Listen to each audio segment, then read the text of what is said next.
Selamat datang di channel ini, jangan lupa subscribe, like dan share videonya, terima kasih. Dewa Abadi. Bab 893 Apa yang harus dibayar kembali? Yao Qingyu berkata, ingatlah untuk merahasiakan ini, dan jangan beritahu siapapun. Yao Muqing tersipu, wajahnya memerah, dan jantungnya berdebar kencang. Sangat rahasia, itu benar-benar sebuah pengakuan.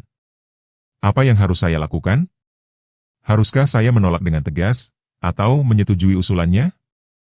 Yao Qingyu menatapnya dengan aneh. Mengapa wajah gadis ini begitu merah?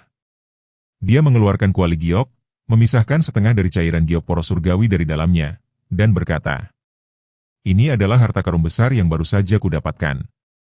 Aku memberikannya kepadamu untuk membantumu mengatasi 3 tanda kehancuran di alam surgawi. Dengan baik.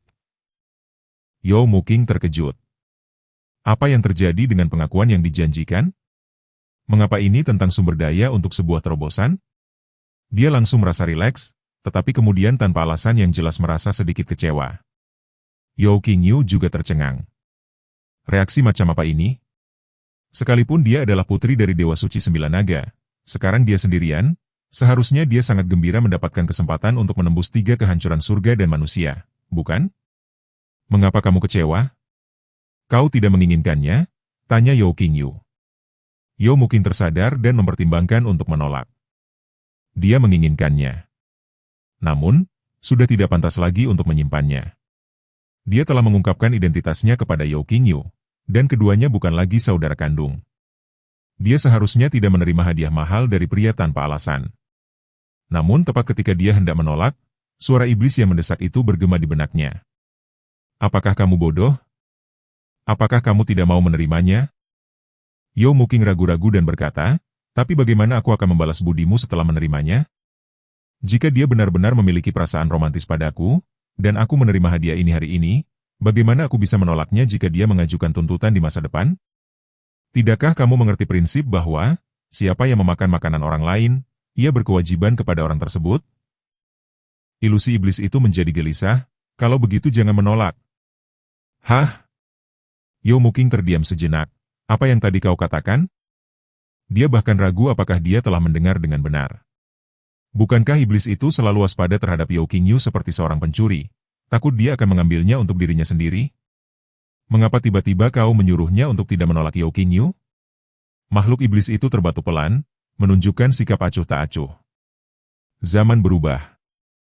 Anak ini dengan santai memberikan kesempatan untuk mempelajari 3 tanda kehancuran langit dan manusia, yang menunjukkan bahwa dia peduli padamu dan bahwa dia adalah orang yang cakap. Dia tidak hanya tidak akan menginginkan sumber daya Anda, tetapi dia juga akan memberi Anda sumber daya. Kamu semakin tua, sudah saatnya kamu memilih pria yang bisa diandalkan. Anda mungkin ingin mempertimbangkan anak ini.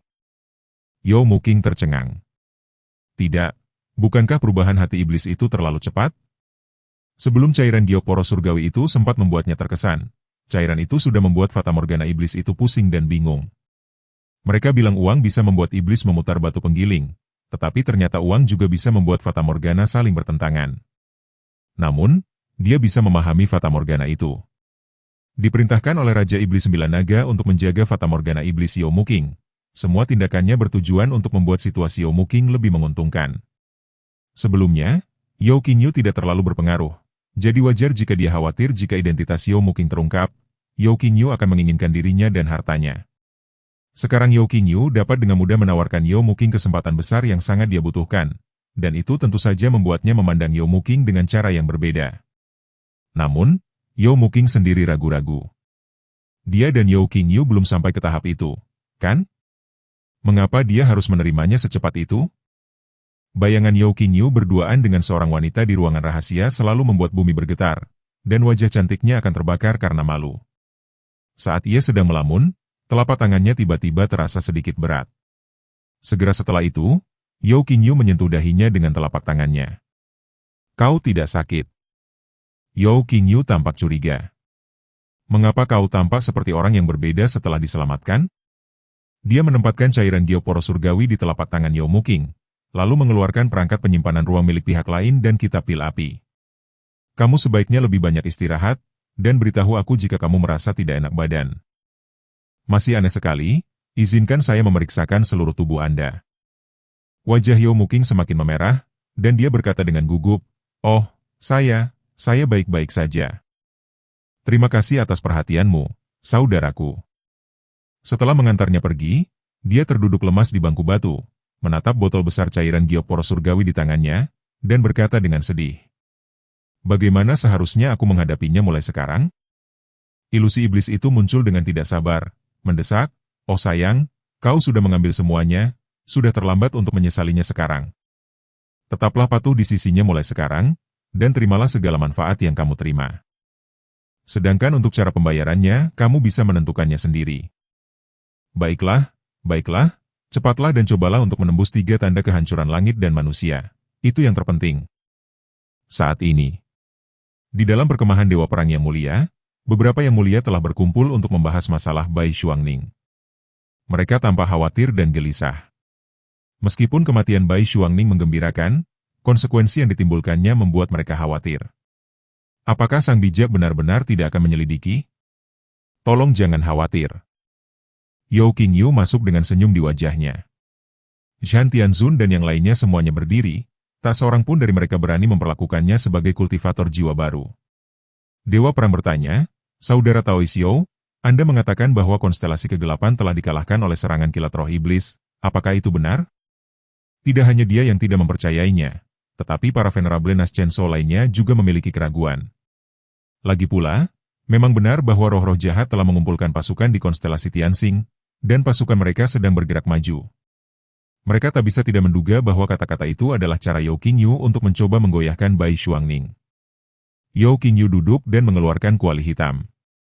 Semua orang menoleh dan, melalui segel petir pada kuali hitam, melihat seekor anjing hitam besar yang hanya tersisa bagian atas tubuhnya. Anjing hitam besar itu sudah terbangun saat itu. Ketika melihat semua orang menoleh, ia membuka mulutnya dan melolong. Roh jahat yang telah menderita kehancuran ganda surga dan manusia? Yang mulia Zhan Tian terkejut, tetapi dengan cepat mengerutkan kening. Mengapa itu anjing? Tidak pernah ada anjing jahat di antara pasukan roh jahat. Para tokoh terhormat lainnya juga takjub melihatnya. Mereka belum pernah mendengar tentang anjing sebesar itu sebelumnya. Yao Qingyu berkata, "Aku membunuhnya di konstelasi kegelapan." Ekspresi para venerable berubah serius. Bagaimana mungkin roh iblis pada tahap jiwa yang baru lahir muncul di konstelasi kegelapan? Bahkan serangan langsung mereka terhadap konstelasi surgawi pun tidak mampu menembus sedalam roh jahat dari alam jiwa yang baru lahir. Yao Qingyu tidak banyak bicara, lalu mengeluarkan gulungan untuk menjalankan misi tingkat pertama, mencari sutra kelahiran kembali.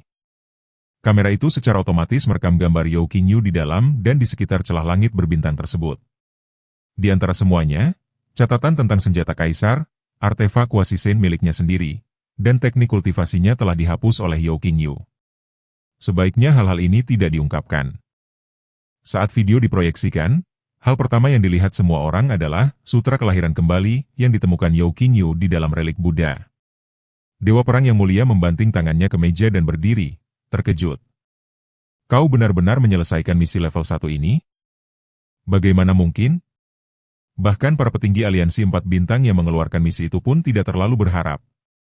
Seketika itu juga, Yang Mulia Zhan Tian kembali bersemangat, misi tingkat surgawi lainnya, mencari mutiara petir penghancur dunia, yang diterima oleh gurumu, juga telah selesai? Yao Qingyu menggelengkan kepalanya tanpa ragu. Tidak. Apakah ini sesuatu yang bisa diterima? Tidak masalah jika sutra kelahiran kembali dipublikasikan. Itu hanya buku panduan praktik, dan siapapun yang ingin menyalinnya dapat melakukannya.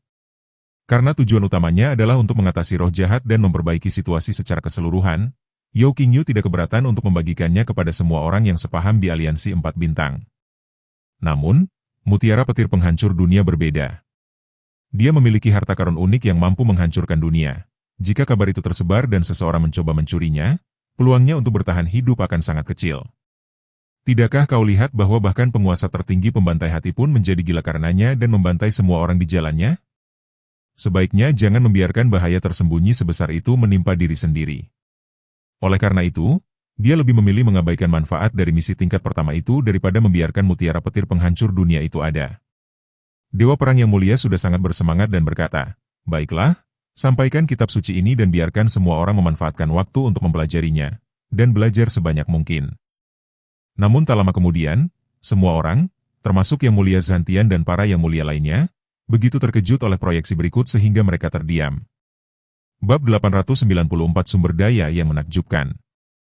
Dalam gambar, Yao Qingyu pergi menembus celah di langit berbintang, dan yang terbentang di hadapannya hanyalah lautan malapetaka yang tak terbatas dan gelap. Seluruh langit berbintang tertelan. Konstelasi gelap benar-benar telah ditaklukkan. Bagaimana mungkin konstelasi kegelapan, yang jauh lebih kuat daripada konstelasi surgawi, dapat dengan mudah dihancurkan oleh roh jahat? Dewa Perang Yang Mulia bertanya dengan suara gemetar, mengapa kita sama sekali tidak menerima informasi apapun? Semua orang terdiam, ekspresi mereka semakin muram. Hanya ada satu kemungkinan, yaitu pesan tersebut tidak tersebar. Artinya, konstelasi kegelapan mengalami kekalahan yang begitu telak sehingga tidak ada seorang pun yang selamat untuk meninggalkan konstelasi kegelapan dan mengirim pesan ke dunia luar. Yao Qingyu berkata dengan tenang, karena keadaan sudah sampai seperti ini, tidak ada gunanya lagi mengungkapkan penyesalan. Mari kita pikirkan bagaimana cara mengatasi situasi ini selanjutnya. Setelah mereka tersadar, mereka sepenuhnya menghilangkan kekhawatiran Bai Xuangning. Seperti yang dikatakan Yao Qingyu, begitu konstelasi kegelapan dihancurkan, Geju, istilah yang merujuk pada situasi atau pola keseluruhan, dunia akan berubah. Konstelasi bola langit telah berubah dari bidak yang dibuang menjadi pion. Jika seorang bijak ingin memenangkan permainan ini, dia tidak akan menyia-nyiakan bidak ini hanya demi Bai Xuangning. Yang perlu diperhatikan adalah bagaimana konstelasi zodiak akan menangani hal ini. Seluruh konstelasi kegelapan dimusnahkan dalam satu pertempuran oleh roh jahat, kekuatan mereka jauh lebih besar dari yang dibayangkan. Yao Qingyu berpikir sejenak, lalu mengeluarkan lebih dari selusin perangkat penyimpanan ruang dan berkata, Yang Mulia Zhantian, ambillah ini dan bagikanlah. Dewa Perang yang terhormat dengan santai mengambil salah satunya, memeriksa bagian dalamnya, dan melompat berdiri sambil berseru kaget, ini adalah... Kepala Aula Peringkat Bumi terkejut dengan ledakan emosi Yang Mulia Zhantian dan bertanya dengan kebingungan, dia sudah berada di tahap jiwa baru lahir, mengapa dia masih begitu mudah terkejut? Kami bahkan tidak begitu terkejut ketika melihat sutra kelahiran kembali. Dia dengan curiga mengambil sebuah perangkat penyimpanan spasial dan menyelidikinya dengan kesadarannya. Akibatnya, ia bereaksi bahkan lebih keras daripada Dewa Perang Yang Mulia. Ia tiba-tiba berdiri, auranya memancar keluar tanpa terkendali, menjungkir balikan kursi di belakangnya. Bagaimana mungkin? Fen Zouzi dan Ling Chai saling memandang dengan kebingungan. Ling Chai memutar matanya. Kalian melihat hantu? Apakah perlu berlebihan seperti itu? Dia mengambil perangkat penyimpanan spasial, melirik ke dalamnya, dan langsung berteriak serta melompat ketakutan. Ya Tuhan! Ini benar-benar hantu. Si tukang perahu tampak bingung. Apa yang ada di dalam sana? Dia mengambil salah satunya dan melihat ke dalamnya. Tetapi meskipun dia sudah siap secara mental, dia tetap terkejut. Semua artefak spiritual? Apakah aku salah lihat? Tunggu, apakah artefak dari tempatmu juga merupakan artefak magis? Apakah semua wadah penyimpanan di tanah itu penuh dengan artefak magis? Setelah tersadar, kelompok itu dengan cepat mengambil perangkat penyimpanan spasial yang tersisa untuk memeriksanya, dan ternyata semuanya adalah artefak spiritual dengan berbagai tingkatan. Terdapat lebih dari 1000 buah, mulai dari kualitas rendah hingga menengah. Berikan satu kepada setiap kultivator alam jiwa baru lahir di konstelasi surgawi, dan masih akan ada yang tersisa. Artefak spiritual sangat langka. Mungkin hanya ada beberapa di seluruh benua. Benda-benda itu relatif umum hanya di antara 8 sekte bintang surgawi, tetapi tidak semua orang memilikinya. 1000 benda di hadapan saya ini lebih banyak daripada gabungan semua benda di seluruh gugusan bintang. Dewa Perang Yang Mulia bertanya dengan penuh semangat, Saudara Taoxiao, dari mana ini berasal? Dia segera berhenti berbicara. Sebaiknya jangan mengajukan pertanyaan yang seharusnya tidak diajukan. Begitu banyaknya artefak magis pasti berasal dari negeri harta karun yang luar biasa. Dia menambahkan, apakah kalian benar-benar berencana memberi kami konstelasi surgawi? Ini bisa ditukar dengan sumber daya yang tak terbatas. Yao Qingyu mengangguk dan berkata, jika kita bisa melindungi konstelasi Tianxing, apa salahnya mengorbankan beberapa sumber daya? Dewa Perang Yang Mulia dan yang lainnya memandang Yao Qingyu, yang masih seorang anak muda, dengan perasaan campur aduk di hati mereka. Bahkan orang suci pun mungkin tidak memiliki kemurahan hati seperti itu. Yang Mulia Zhantian membungkuk dalam-dalam dan berkata, atas nama miliaran makhluk hidup di rasi bintang surgawi, saya ingin mengucapkan terima kasih. Yao Qingyu menerimanya dengan senang hati, lalu mengeluarkan 4 porsi lagi cairan giok poros surgawi, sambil berkata, "Saudara-saudara Taois, mengapa kalian tidak memberikan yang terbaik?" Keduanya, Yang Mulia Zantian dan Kepala Istana Aula Tingkat Bumi, menatap cairan spiritual di hadapan mereka dengan bingung, karena mereka masih tidak dapat mengenali apa itu. Namun Fen Zouzi dan Ling Chai, keduanya ahli alkimia, berteriak kegirangan. Cairan giok pivot surgawi, cairan harta karun legendaris yang dapat meningkatkan terobosan dari kemerosotan pertama manusia surgawi? Saudara Taoisio, apakah Anda benar-benar memberikan ini kepada kami? Setelah mengetahui bahwa itu adalah obat yang sangat langka dan berharga, Dewa Perang Yang Mulia dan penguasa aula peringkat bumi sangat gembira hingga mereka gemetar karena kegembiraan. Untuk memahami betapa sulitnya menembus alam jiwa baru lahir, lihat saja Fen Zouzi dan Ling Chai. Mereka masih menghabiskan hari-hari mereka berurusan dengan harta spiritual langit dan bumi, menjadikan mereka orang-orang di alam jiwa yang baru lahir yang memiliki peluang terbaik untuk berhubungan dengan berbagai pil hebat. Mereka tetap tidak bisa menembus pertahanan, yang menunjukkan betapa langkanya sumber daya seperti itu. Tanpa pendukung yang kuat, mereka telah lama kehilangan harapan untuk meraih terobosan dan pasrah menghabiskan sisa hidup mereka di alam kemunduran antara surga dan manusia. Namun, Yao Qingyu dengan santai memberikan kesempatan besar untuk meraih terobosan. Menyebut mereka sebagai orang tua kedua saya bukanlah suatu hal yang berlebihan. Yao Qingyu tersenyum tenang dan berkata, "Akan saya ulangi lagi, jika ia dapat melindungi konstelasi Tianxing, mengapa saya tidak boleh berbagi sebagian sumber daya? Bagaimanapun juga, entah itu artefak spiritual atau cairan giok poros surgawi, dia sudah mempersiapkan cukup banyak untuk rakyatnya sendiri sebelumnya. Tidak apa-apa memberikan barang tambahan kepada orang lain." Ling Chai menepuk pahanya dan berkata, "Seandainya saja muridku yang terkutuk itu seorang wanita. Aku akan memaksanya ke tempat tidurmu apapun yang terjadi, untuk membalas kebaikanmu." Fen Zouzi juga merasa sangat menyesal. Sayang sekali tidak ada wanita luar biasa di Gunung Abadi Penglaiku yang dapat menarik perhatian rekan Taoisio. Kepala Balai Peringkat Bumi juga berkata dengan menyesal, "Saya juga tidak punya." Dewa Perang yang terhormat mengangkat bahu. "Aku sendirian, aku tidak punya siapa-siapa." Urat-urat di dahi Yao Qingyu berdenyut. Hei, apa maksudmu dengan ini? Apakah aku pria mesum? Apakah kalian semua mencoba menggunakan wanita untuk melunasi utang?" Perkemahan utama sunyi, dan keempat Yang Mulia tampak bingung. Seolah-olah mereka berkata, "Apakah kami mengatakan sesuatu yang salah?" Yao Qingyu hampir muntah darah. Berapa banyak wanita yang dimilikinya? Yaitu, Zhao Yinxi, Gu Changyue, Ji Yufu, Yan Jingru, Nang Ongyun, Xia Yuxian, Meng Yulu, dan saudara perempuan Alan Xin. Oke, itu agak berlebihan. Yao Qingyu terbatuk pelan dan berkata, "Aku berharap yang terbaik untukmu dalam menembus tahap kedua peluruhan surgawi. Selain itu, mari kita hitung semua pencapaian saya dalam misi ini. Aku ingin menukarnya dengan jimat terkutuk itu.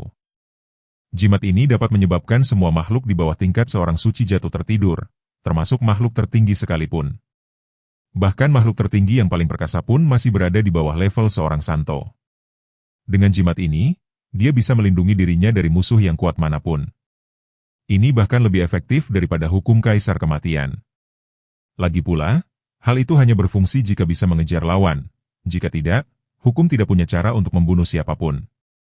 Namun, begitu jimat ini diaktifkan, bahkan Sang Maha Pencipta pun tidak punya alasan untuk menghindarinya." Dewa Perang Yang Mulia dengan malu-malu menyingkirkan cairan giok poros surgawi, dan berkata, "Kau telah berbuat begitu banyak untuk rasi bintang surgawi kami. Jimat kutukan adalah yang pantas kau dapatkan." Dia mengertakkan giginya dan berkata, "Aku yang akan mengambil keputusan dan memberikannya padamu. Tidak perlu menukarnya dengan penghargaan pertempuran." Yao Qingyu menggelengkan kepalanya dan berkata, "Mari kita ikuti aturan." Meskipun Dewa Perang Yang Mulia tidak mengatakannya secara langsung, Yao Qingyu memahami bahwa Dewa Perang Yang Mulia tidak berhak untuk memberikan harta karun di perbendaharaan sesuka hati.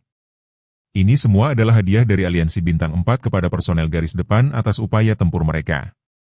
Jika Yang Mulia yang bertanggung jawab atas tempat ini berani memberikan harta karun tingkat tinggi seperti itu tanpa izin, beliau pasti akan membayar harga yang sangat mahal. Ada kemungkinan besar mereka akan dipenggal, dan kemungkinan lainnya adalah jiwa mereka akan diambil, sehingga mereka akan mengalami siksaan abadi. Dewa Perang Yang Mulia berkata dengan susah payah, tetapi jasa-jasamu tidak cukup.